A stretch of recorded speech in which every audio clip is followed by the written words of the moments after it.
When I think of a player like Larry Bird, I think of a Dirk Nowitzki, except more explosive and with the passing ability of a LeBron James. To me, that's Larry Bird.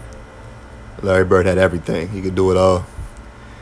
What inspired me to do a video on him today is, a lot of people, they see Larry Bird, they think of Larry Bird, they say, oh, he couldn't play today.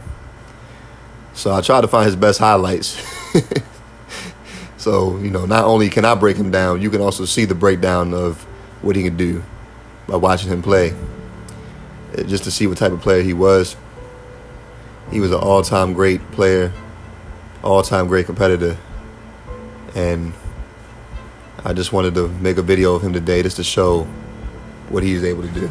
So before Larry Bird was drafted to the Boston Celtics, the year before he came there, they only won 29 games. So his first year there, he was the only new addition to the squad.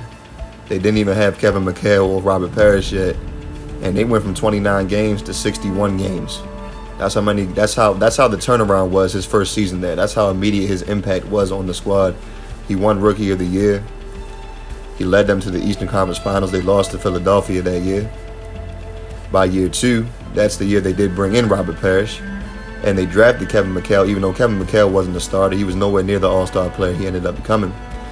But by year 2, he was able to lead them to the finals. They were able to defeat the Moses Malone-led Houston Rockets. So in his second season, he was able to bring them a championship, Larry Bird was.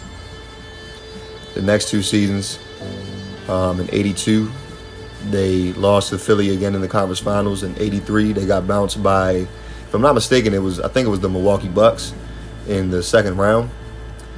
And then in 1984, he was able to lead them to a championship again in a classic 7-game series against the Los Angeles Lakers against Magic Johnson. He was the MVP of the finals in 84. He was the MVP of the finals also in 86 when they beat the Hakeem Olajuwon-led Houston Rockets. From 1984 to 1986, he won 3 consecutive regular season MVP awards. He's the only player in the modern era to do that. And when I say modern era, I mean pretty much since the ABA and the NBA merged together, or you could say when they brought in the three-point line in 1980. Wilt Chamberlain and Bill Russell did that. But Larry Bird was the only player to do that in more of the modern era, to win 3 consecutive MVP awards. That's an impressive feat. And he also won the first 3 three-point shootouts that they hosted at the All-Star game. And he was the first player to go 50, 40, 90. And for you brothers and sisters that don't know what that means, when you go 50, 40, 90, that means your shooting percentage overall was 50%. You shot 40% from 3, and you shot 90% from the foul line. Since then, I think there's been about 6 or 7 players that's done that. I know KD did it, Kyrie, Steph Curry, Steve Nash, Dirk, Reggie Miller, I think Mark Price, all the top, elite level shooters. But Larry Bird was the first one to do that though. Larry Bird was a great all-around player. A lot of people don't know that even on the defensive end, he was impactful. He made the all-defensive second team 3 times. He never made the first team, but he was voted to be on the second team 3 times.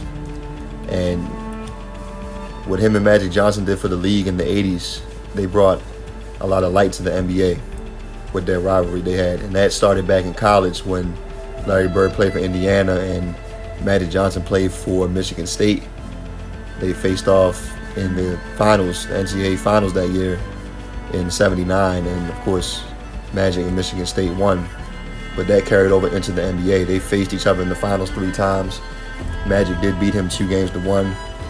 Larry Bird got 3 championships in that era, and Magic Johnson was able to get 5. Although I will say this, towards the end of Larry Bird's career, pretty much from 88 going forward, he did get hit with a handful of different injuries that kind of slowed him down and probably cut his career a little bit shorter than what it would have been.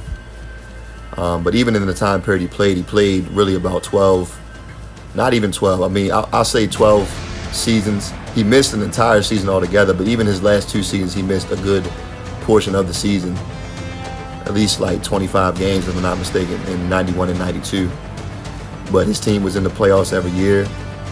And what he was able to accomplish in that time, I mean, it speaks for itself. 3 MVPs, 3 titles. And every full healthy season he played, he was an all-star. So Larry Bird is a player that, people sleep on nowadays. His style of play, in my opinion, would fit even better in the NBA today because he could shoot, he had the long range, he could handle, his passing was nonpareil. And, of course, I'm not one of those people anyways that tries to say, oh, this player couldn't play today, or, this player that plays today couldn't play back then and all that stuff. If you're a great player, I believe you can play in any era. I'm not big on that talk. A player with all the skills like a Larry Bird, he could fit in any era, especially today. But I wanted to do a video on him just to cover, what he brought to the table, what he accomplished, to show what he could do all around. And I hope you guys enjoyed. I know it's been a little minute since I made my last video, but of course, I do have a life that I'm living. I got things I have to handle in my real life. But I hope you guys enjoyed. I appreciate you guys who have been viewing my channel. There will be more to come, and there is a podcast coming up tomorrow at 5 o'clock p.m. So stay tuned, and everybody have a blessed day.